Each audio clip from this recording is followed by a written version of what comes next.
Selamat pagi Ibu dan teman-teman. Perkenalkan, nama saya Gregory Swain Seputra, NIM 2103010202. Di sini saya akan menjelaskan materi tentang sistem politik Indonesia. A. Perkembangan sistem politik Indonesia. Yang pertama itu, sistem politik Indonesia sebelum amandemen Undang-Undang 1945. Indonesia adalah negara kesatuan yang berbentuk republik. Hal itu berarti bahwa kedaulatan berada di tangan rakyat dan sepenuhnya dijalankan oleh MPR. Indonesia menganut sistem pemerintahan presidensial, artinya presiden berkedudukan sebagai kepala negara dan kepala pemerintahan.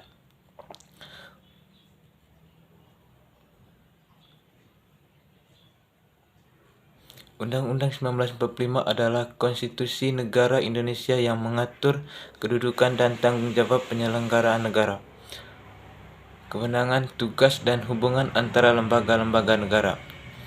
Undang-Undang 1945 juga mengatur hak dan kewajiban warga negara. Lembaga legislatif terdiri atas MPR yang merupakan lembaga tertinggi negara dan DPR.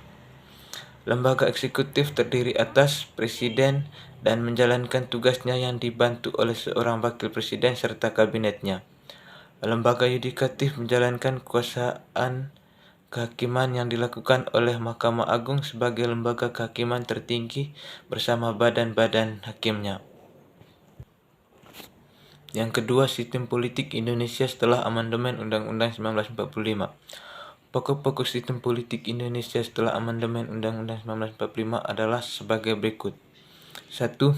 Bentuk negara adalah kesatuan, sedangkan bentuk pemerintah adalah republik.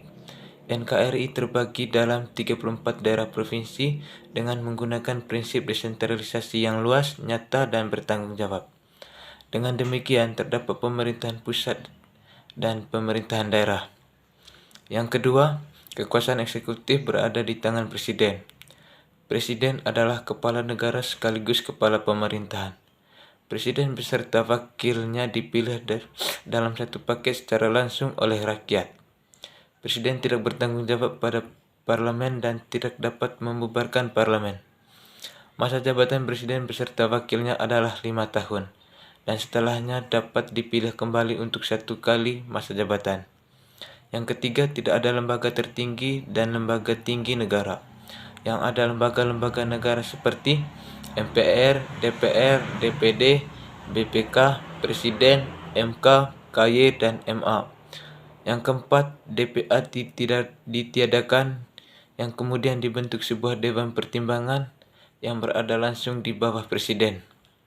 Yang kelima, kekuasaan membentuk undang-undang adalah di tangan DPR.